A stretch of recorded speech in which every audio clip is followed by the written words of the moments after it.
자, 보자. 그러면 우리 우주의 나이와 크기고요. 여기까지 이렇게 해서.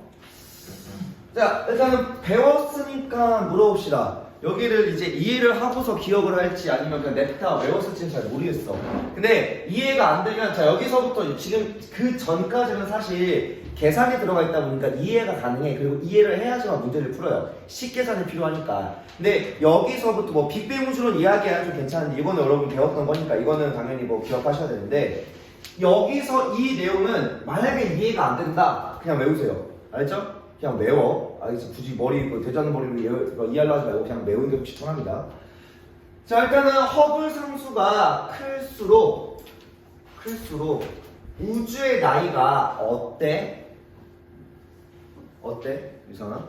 뭐라고 배웠어? 우주의 허블 상수가 클수록 우주의 나이가 더 커져 작아져? 어때요? 다 배웠잖아. 여기까지 다 배웠을 거 아니야. 민수 어때? 작아진다고 했죠. 그죠? 우주의 나이가 더 적어지고요. 그럼 크기는 어때? 정원 크기 어때? 정원씨? 크기 어때? 너 맨날 배웠어? 크기가 어때? 크기 어때? 작아집니다. 허블 상수가 변하는 거지. 허블 상수가 변한다기보다는요 관측값이기 때문에 관측마다 달라요. 처음에 허블이 얘기할 때는 커서 값이 한 100 얼마나 그랬어요. 지금 68이잖아. 그 당시 더 크게 나왔어. 근데 지금으로서는 관측값이 더 정밀해지겠죠. 이게 이렇게 생각하면 돼. 그러니까 내가 계속 왜 시대 상황별을 좀 이해하라는 게 허블 상수를 낼 때가 1900초입니다. 그럼 1900초에 이 허블 그러니까 팽창우주에 나오고 그러니까 아예 1900초 10년 전이야. 그쯤에 나오고 이제 빅뱅 우주에 나온 게 1910년도, 19년도, 18년도가 그래요. 그럼 완전 1920년도 전후로 나왔다고 생각하면 되고 우리가 최초의 인공위성 쏜 게 1940년 소련에서 쏜 겁니다. 스푸트니크 1호 그죠? 그래서 제대로 이성을 쏴가지고 위성을 통신위성이나 관측위성 쓴 게 한 70년도 이상부터야. 80년도대에 와서 그러다 보니까 여기서는 지상에서만 관측하다 보니 오차율이 굉장히 컸습니다. 알겠죠? 근데 지금 와서는 이제 우주에서 관측하다 보니까 조금 더 정밀해졌겠죠. 그러다 보면 값이 어느 정도 이제 어느 정도 바운더리 내에서 오게 됐고 지금은 이 값이 크게는 안 바뀔 겁니다. 조금 해봤자 한 10내로 플러스 마이너스 한 8내로 왔다 갔다 할 거예요. 지금 나오게 76에서 62 사이 값으로 나오긴 하는데 우리 중간값 68로 씁니다. 자, 그러면 허블 상수가 생각보다 커지거나 작아지는 관측값에 의해서 변하면요 우주의 나이와 크기가 바뀌기 시작해. 이게 왜 그러냐면 자, 한번 식을 한번 써보자고요. 자, 여러분들 우리 수학인데 속력식이 뭐죠? 속력은 거리가 옵니다. 시간분의 거리죠, 그죠? 시간분의 거리. S라고 생각하겠지? S. 그죠? 그러면 시간은 뭐야? 시간은? 그래, 손님풀을 공유를 해야 돼? 화내지 말겠지? 웃으면서 하자고. 마지막 영상인데, 마지막 영상에서 갑자기 카메라 쓰러지고 막 우당탕하면 안 되잖아, 그죠?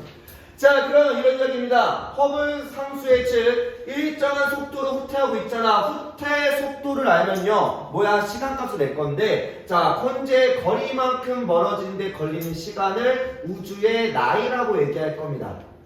그러니까 이 빅뱅 우주론으로 가기 전이긴 하지만 빅뱅 우주의 의미가 뭐야? 옆에 있는 안드로메다든 저기 멀리 있던 퀘이사든 다 뭐에 가까웠어? 한 점에 가까웠던 거죠. 그냥 하나로 붙어있다가 이 거리에 따라 천천히 뭐에 멀어지면서 지금 이 정도까지 온 거잖아. 이해돼요? 그러면 그 거리까지 팽창하는데 걸린 시간이 결국 뭐야? 우주의 나이라고요. 멀든 가깝든.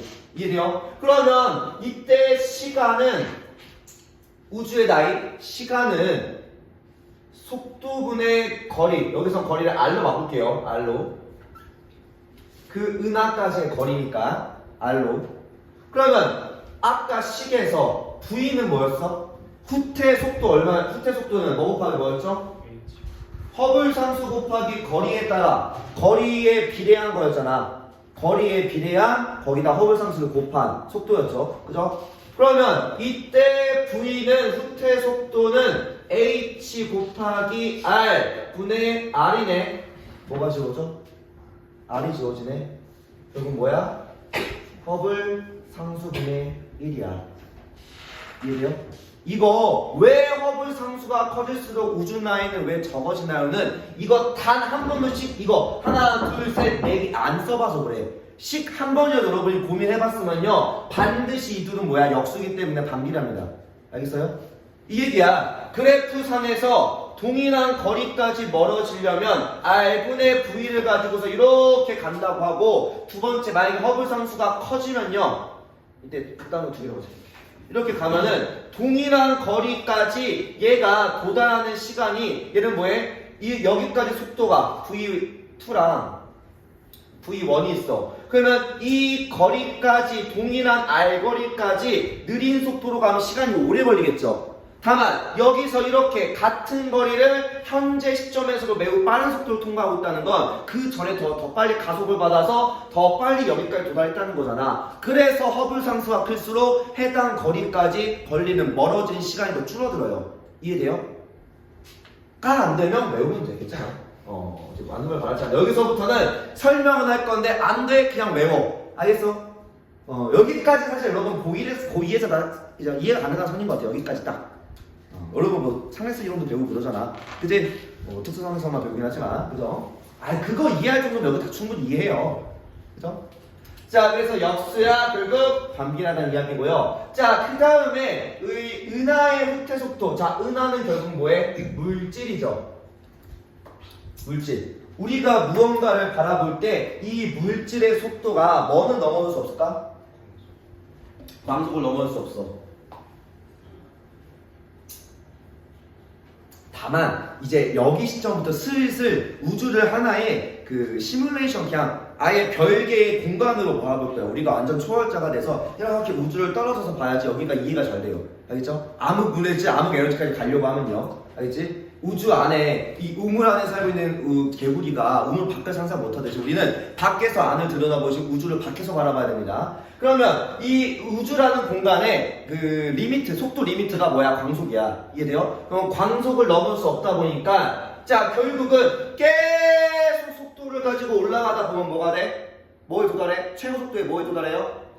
맥시멈 값. 뭐야? C 값에 도달합니다. 이해돼요? 여기까지 이해되지? 근데 이걸 넘을 수 없어. 여기서부터 삥 가면 이거 넘어서면 어떻게 돼요? 몰라요. 아니 사실 될 수도 있어. 근데 우리 몰라. 알 수 없어. 왜? 광속을 넘어서는 순간 그 빛은 우리가 또 못 와요. 이해돼요? 알았어. 분위기가 안 좋아지는 거지? 그래서 멀어지는 은하까지의 거리.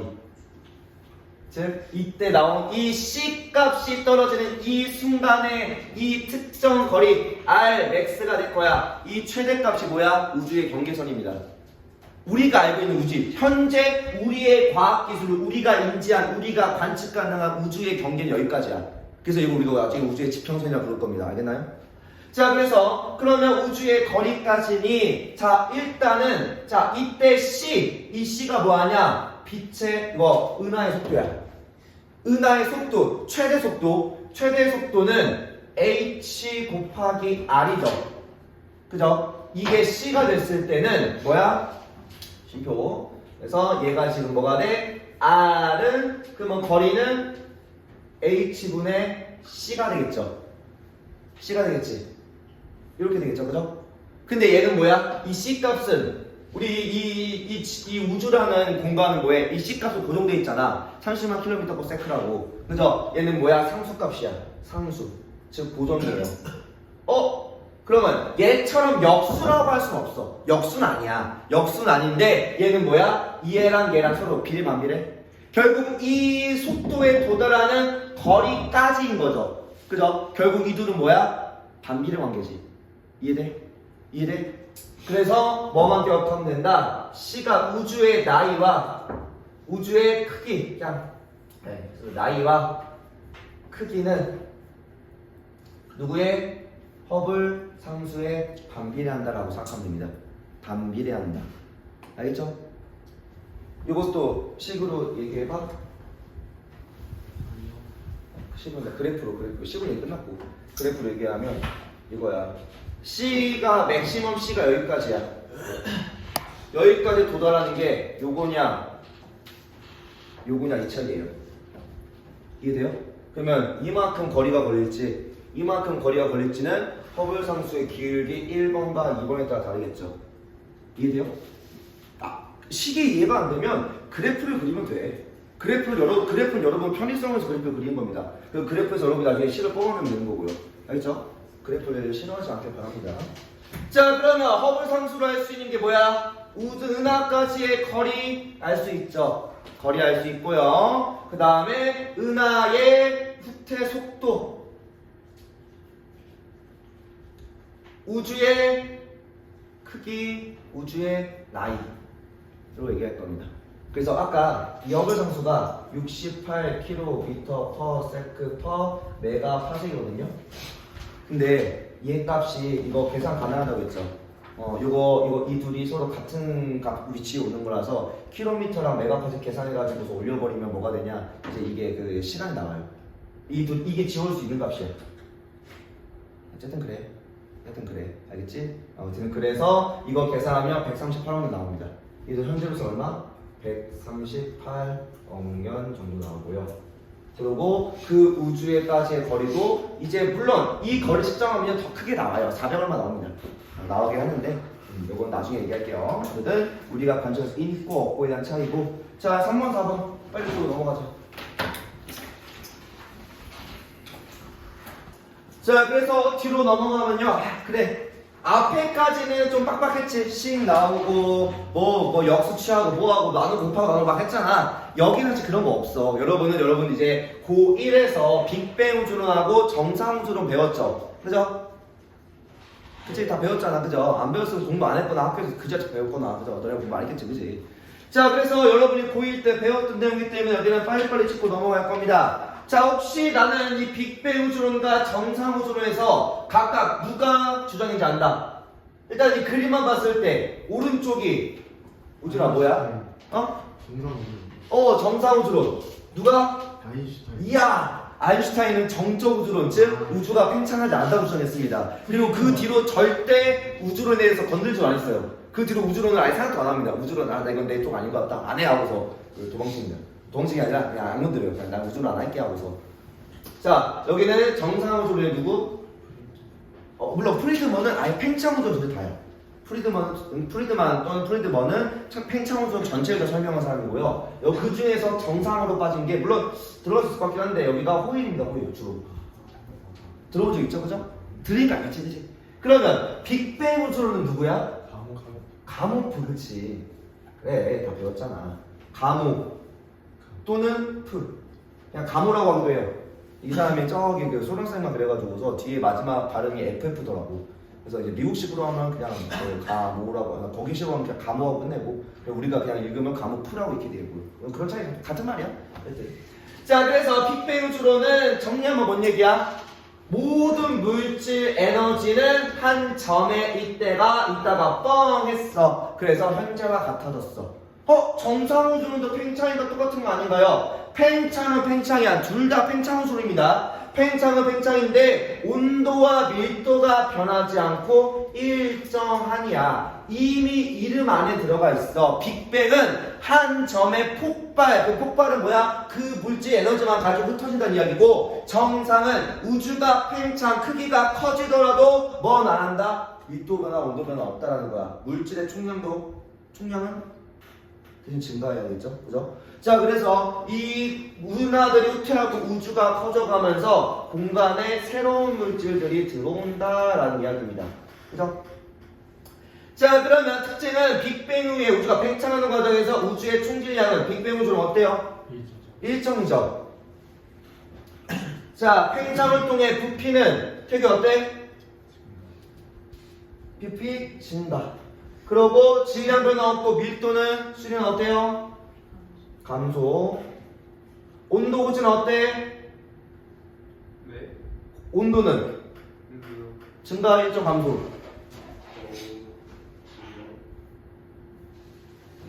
우리한테 누가 들었어? BT 쌤이요. TA. 일부러 여기 영상. 제가 맨날 훔쳐보는. 알고서 물어본 거야. 내가 몰라서 물어봤겠니? 아 온도 어때? 1점. 오케이. 자 그러고서 자 팽창하면 사용식 공간에 물질이 생성되다 보니 자 질량 지위 어때요? 증가 일정 감소?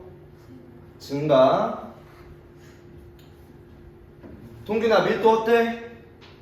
네? 밀도 어때? 대묻지마 씨. 밀도 일정.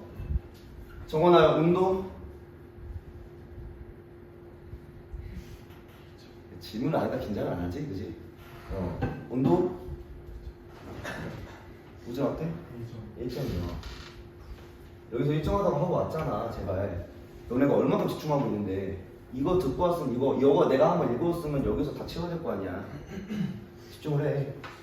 자, 그래서 내려와서 봅시다. 그럼 빅뱅 우주 그냥 이 정상 우주론과 빅뱅 우주론 중에서 누가 이겼어? 당연히 알죠. 우리 결과 알잖아. 빅뱅이 이겼잖아. 근데 그 당시엔 어땠을 것 같아? 약간 영상이 넣기 좀 그렇지만 그 당시엔 정상 우주론이 더 적성을 받았어. 왜? 빅뱅 우주론처럼 계속 우주가 커지고 물질 온도와 밀도가 낮아지면 뭐가 안 생겨? 초기에 뭐가 생기기 어려워? 계속 흩어지면요 온도가 낮아지면 밀도가 작아지면 뭐가 안 만들어져? 별이 안 만들어져. 이 빅뱅 우주론 초반에 가장 큰 문제점은 별의 생성을 설명할 수 없었어요. 그래서 오히려 정상 우주에 조금 더 각광을 받았어. 왜? 딱 보니까 우주에 은하랑 별이 뒤지게 많았거든. 이해돼? 그래서 다만 뭐가 나왔지? 뭐가 나와? 증거가 나와. 증거 뭐 있었죠?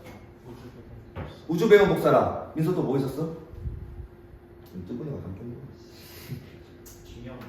질량이 몇 대면 뭐라는 거? 수소와 헬륨이 몇 대면?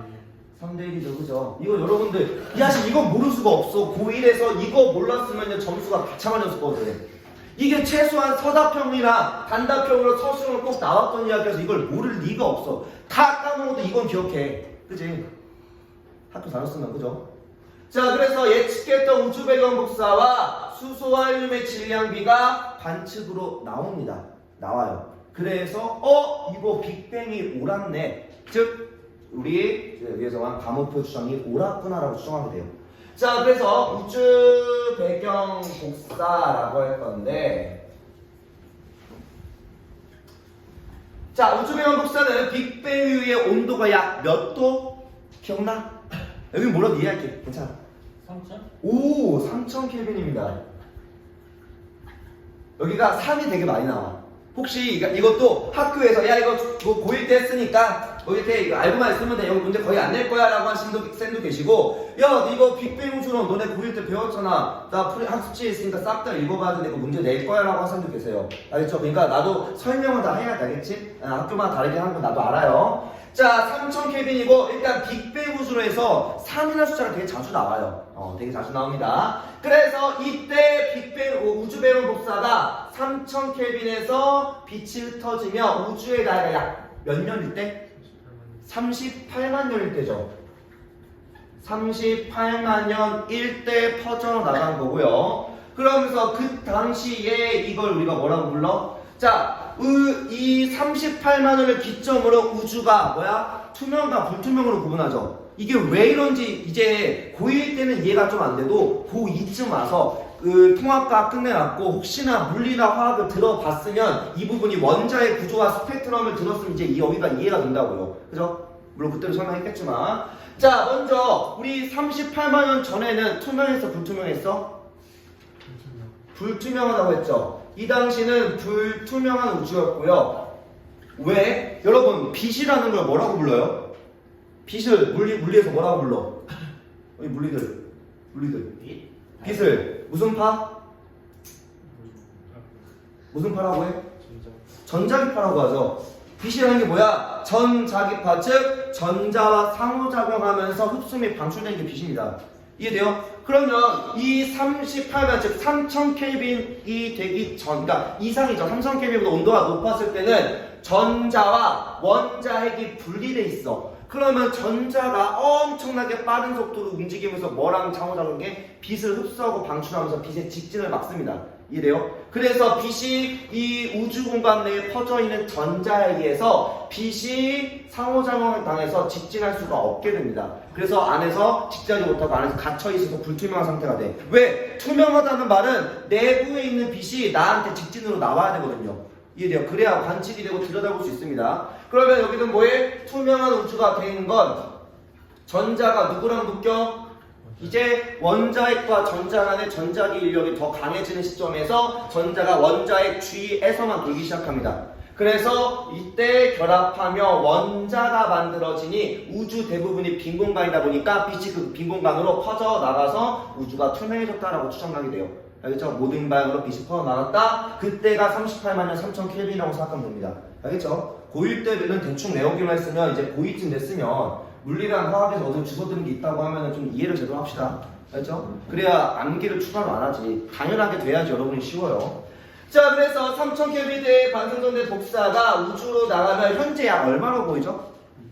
2.7. 오, 2.7켈빈입니다. 약 3켈빈이라고도 해요. 3이라고 하는 사람도 계시는데 보통 고2쯤 오면 그래도 2.7로 좀 더 정확하게 얘기합니다. 3과 2.7은 사실은 이제 비교하면 무려 90% 차이잖아. 꽤나 큽니다. 자, 그리고 예측했던 우주병은 실제로 관측되면서 증거가 됩니다. 다만 정밀한 관측 처음에는 거의 동일했는데 조금 더 자세하게 보니까 아무래도 군데군데 약간의 차이가 있어. 물론 이 차이는 1000분의 1 이내로 굉장히 작습니다.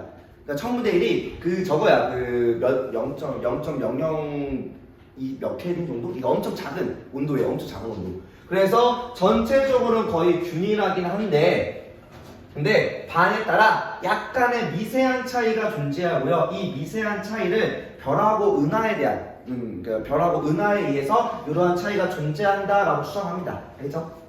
근데 그 차이를 무시할 정도로 거의 똑같아요. 이거는 차이를 확대시킨 거라 그런 거고 거의 균일합니다. 거의 다 똑같습니다. 자, 그리고 넘어가서 그 다음에 존재하는 질량비입니다. 얘는 자세해지면 되게 자세해져서 그냥 간단하게 값만 보고 넘어갈 거예요. 다들 알잖아, 그치? 자, 보면은 빅뱅 우주에서 예측한 수소와 헬륨의 질량비입니다. 자, 양성자랑 중성자가 만들어지는 시간이 약 몇 분? 수인아 몇 분? 내가 아까 뭐 많이 나온다 했어? 3분. 그죠? 약 3분 후에 양성자랑 중성자가 만들어지고요. 이때 개수비 약 얼마? 7대. 오, 뭐야? 7대 1입니다. 그리고 이 7대1이 된 상태에서 헬륨 원자액이 됐건데 헬륨 원자액은 양성자 몇 개 필요해? 2개, 중성자도 같은 수로 2개 필요하죠. 우리 앞에서 PP반은 뭐 이러저러 하면서 많이 봤죠, 그죠?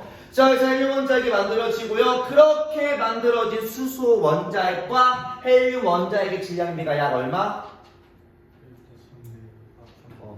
3대 1이 되긴 하죠, 그죠? 자, 이걸 한 번 더 얘기하면요. 3분일 때 드디어 쿼크들, 기본 입자인 쿼크들이 결합하면서 양성자와 중성자가, 양성자가 최초에 만들어진 거는 쩍되고 10의 마이너스 한 16초쯤 되고요. 3분쯤 되면은 양성자와 중성자가 충분히 늘어져서 얘네들끼리 결합을 합니다. 그게 처음에 7대2 또는 14대2라고도 불러요. 왜 그렇게 부르냐? 이렇게 돼야지만 지금 여기 뭐야? 양성자와 중성자의 비가 14대 2가 되고 그 중에 양성자와 중성자가 2개씩 이렇게 하나가 뭐가 돼? 헬륨 하나가 돼요. 아마 여기서 갸웃하는 분들이 12대 1도 배웠는데 그거 뭐더라라고 하는 분들이 계실 거야. 잘 기억한 거야. 자, 이렇게 14대 2 중에서 두 개가 어디로 들어가? 헬륨으로 들어갔으니, 자, 14개 중에 2개 중에 2개가 헬륨 됐으니 남은 12개가 뭐가 돼요? 이게 다 뭐가 돼? 이게 수소가 되죠. 수소핵이 되죠. 그래서 수소핵과 헬륨핵의 비가 몇 개야? 12의 수소핵, 하나의 헬륨핵. 12대 1의 수소핵과 헬륨핵의 개수비가 됩니다. 근데 왜 3대 1이야? 그치? 각각의 질량비가 필요하죠. 요 개수비에다가 각각의 원자의 질량비. 각 질량비 몇 대 몇? 1대 4를 곱해서 3대 1이 되는 거지. 그래서 내가 고1에서도 가르칠 때 3대 1이라고 텍스트를 외우지 말고 이 3대 1이 되는 과정을 포함하고 있는 12대 4를 기억하라고 했습니다. 그래야지 개수비 12대 1부터 각각의 질량이 1대 4, 그 이전에 7대 1이 14대 2까지 가야 겠죠? 물론 여기는 뭐 학교에서 자세하게 안 할 수도 있긴 해. 이거 할 시간이 없거든. 이거 안 해줬다. 이거 많아서. 넘어갑시다. 다 알겠죠? 자, 그럼 여기까지 하면 뭐해? 야, 빅뱅우전 좋다. 빅뱅우전 잘 만들었네. 좋은 이론이네. 까지는 맞아. 근데 이게 완벽할까? 아니겠죠. 완벽하지 않을 겁니다. 만약에 완벽했으면 법칙으로 왔을 거고요. 론이라는 건 증명은 됐으나 약간의 성립되지 않은 게 있다는 거죠. 근데 이거 뭐야? 빅뱅 우주론에서 한계가 있습니다. 자, 이제 앞에까지는 그래도 뭐 식이 있고 그 다음에 이미 배웠던 거고 우리가 배웠던 물리, 화학에서 통용이 되던 이야기들입니다. 여기서부터는 여러분은 이야기가 어려워요. 여기서부터는 우리가 생각하는 우주와 좀 달라지고 우리가 알고 있던 물질과 에너지의 결을 좀 벗어나요. 그러니까 여기서부터는 내려놓고 배워. 그냥 편하게 이해가 되면 오 이런 게 문제가 되는구나. 이렇게 해결했구나. 이해가 되면 좋은 거고 뭐지? 하면 그냥 그러려니 하고 넘어가시면 됩니다. 그냥 기억하고 외우시면 돼요. 문제만 풀 수 있으면 됩니다. 당장 여러분들 많은 걸 바라지 않을 거야. 나도 여기까지 배우는 건 이해되는데 맨 마지막 단은 좀 잘 들어볼게. 빅뱅 우주론에서 한계점이 있습니다. 빅뱅 우주론의 대략 60에서 70%까지는 저희 다 옳다고 할 건데 한계점을 당연히 존재하죠. 완벽한 왜? 이거 나온 지 100년 된 이론이야. 100년 된 이론인데 그 100년 된 이론에서 초기에서 말한 것의 몇몇 가지 문제점을 뭘로 잡을 거냐? 아까도 얘기했지만 우주 배경 복사는 뭐에? 모든 좌우가 아니라 360도 전후 좌우 모든 방면 3차원 모든 방면에서 온 이 빅뱅 우주 배경 복사가 매우 균일하다라는 문제점을 갖고 있습니다. 자, 근데 이게 당연할 수도 있어. 당연하지 않나요? 뭐 같은 우주에서 온 거니까 똑같이 팽창했으니까. 근데 중요한 건 초신성 폭발 마냥 한 점에서 폭발한 거면요 일정한 밀도 차이가 있어야 되거든요. 또 양 끝의 좌우측에서 무언가의 차이점을 가져야 되는데 얘가 그 양 끝의 차이가 없어. 즉 여기서 우리가 뭐라고 할 거냐, 우주가 광속으로, 아무래도 우주가 처음에 빵 하고 팽창했으면 이 팽창 맨 끝은, 이 끝의 에너지는 뭐예요? 빛의 속도로 날아가겠죠. 그러면 빛의 속도로 날아가면 양쪽 끝은 광속으로 팽창을 할 겁니다. 그러면 이때 우리가 관측 가능한 우주의 경계를 우리가 뭐라고 하냐? 우주의 지평선이라 불러요. 지평선이 뭐야? 볼 수 있는 한계선이죠, 그죠? 땅의 지평선, 우리 수평선 다, 그죠? 볼 수 있는 끝선이야. 그래서 이게 뭐야? 관측 가능한 우주의 경계고요. 위에도 이거에 대한 설명이 있긴 하지만 내가 옆에 사이드에 빼놨어요. 관측 가능하다는 건 빛으로 볼 수 있는 영역이고요. 이 바깥에 뭐가 있냐고 하면 아무도 대답 못해. 몰라. 우리가 볼 수 없으니까. 우리의 과학기술로는 광학적인 관측이랑 중력적인 관측인데 광학적인 관측으로 이 너머를 볼 수가 없어서 모른다라고 표현할 겁니다. 알겠나요? 어쩔 수 없어요. 자, 그래서 우리 지평선 우주의 끝이 얼마라고? 결국은 우리가 아까 우주의 크기가 빛의 속도로 달려온 거리까지밖에 못 보니까 우주의 지평선 관측 가능한 크기는 138억 년 광년이라고 부를 겁니다. 관측 가능한 곳은요. 왜? 우주의 나이가 얼마야? 138억 년이죠. 그러면 우리는 뭐만 볼 수 있어? 138억 년 너머에서 온 빛만 볼 수 있겠지. 이 말이 이해가? 물론 우주는 이것보다 원래 더 큽니다. 이것보다 원래 더 커.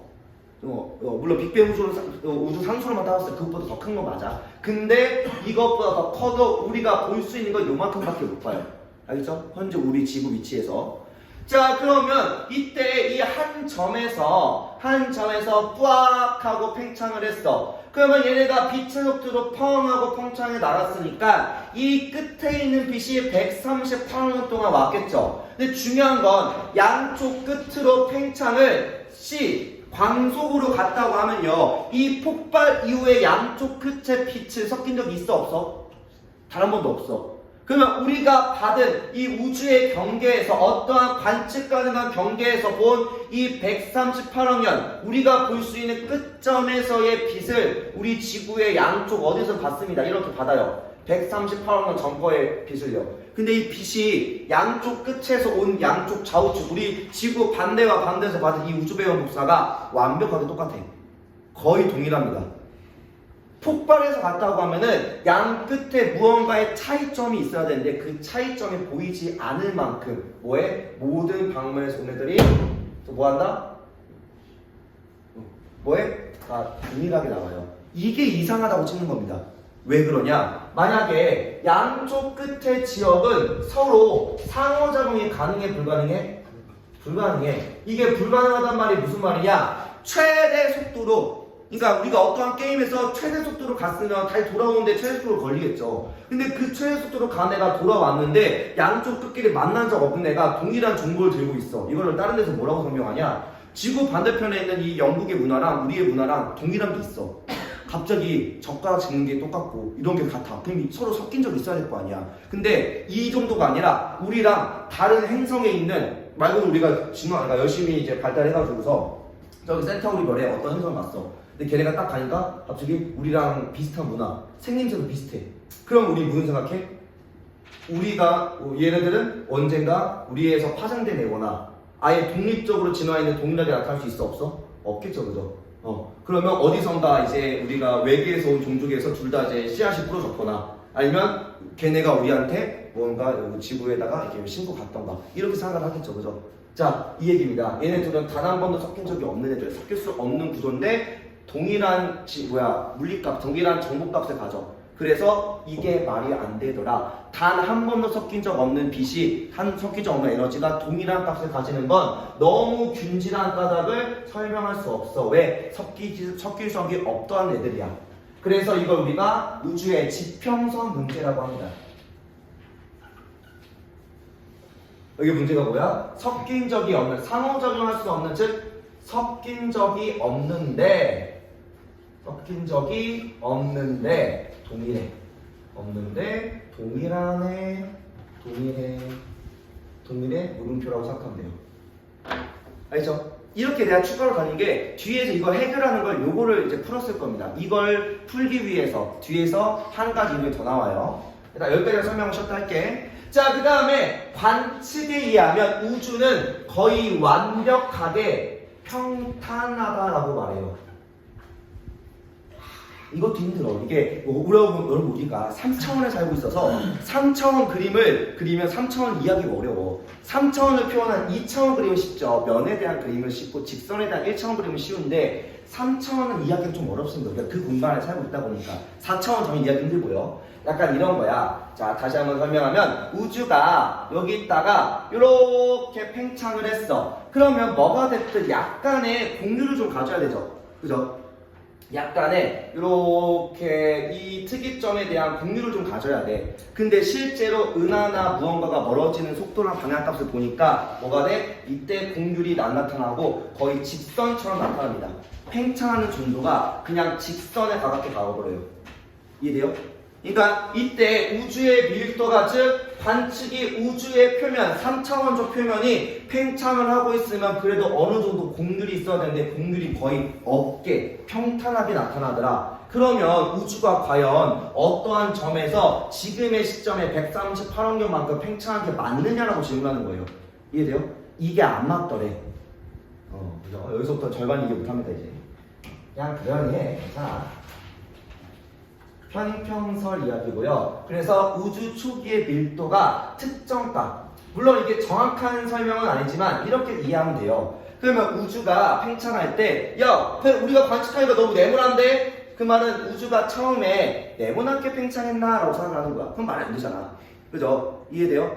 이게 말이 안 된다는 거야. 너무 평탄하게 나와, 모든 방향이. 그래서 이게 균일한 밀도점을 가져야 되는데 그게 좀 이상하더라. 즉 너무 평평한 밀도, 너무 평탄한 3차원 공간이다. 평탄한 3차원 공간. 이 평탄한 3차원 공간이라는 말을 우리가 이해하기 힘들어요. 정확하게 얘기 힘들어. 그래서 여러분 그거 알아요? 일반상수 이론에서 중력이라는 거는 이 직선이라는 공간에 중력 물체가 있으면 이렇게 휜다라고 하잖아. 이걸 뭘로 설명한 거야? 3차원, 2차원으로 설명했으니까 우리가 이해가 되는 거야.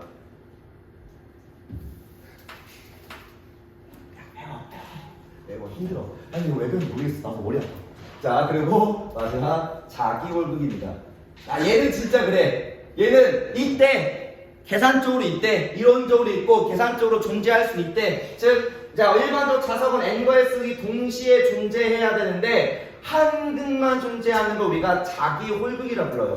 말 그대로 자기장 중 한쪽 극만 가진다라고 설명할 겁니다. 그러면 자기홀극이 있다, 꽤나 많은 양이 만들어졌다라고 얘기했는데 이게 발견되지 않아. 그러면 어디 있냐라는 거야. 그러면 이 말은 즉슨 그래서 어디 있어? 어디 있어? 라는 이야기야. 있다며, 많은 양 있다며 우리가 열심히 관측했는데 지금까지 단 하나도 본 적이 없어. 그러면 이거 있는 거 맞아? 너 이론 잘못된 거 아니야? 너 이거 우주 초기에 이렇게 많았다고 했는데 그럼 이 물질 빼고 다시 계산되는 거 아니야? 이렇게 생각하는 겁니다.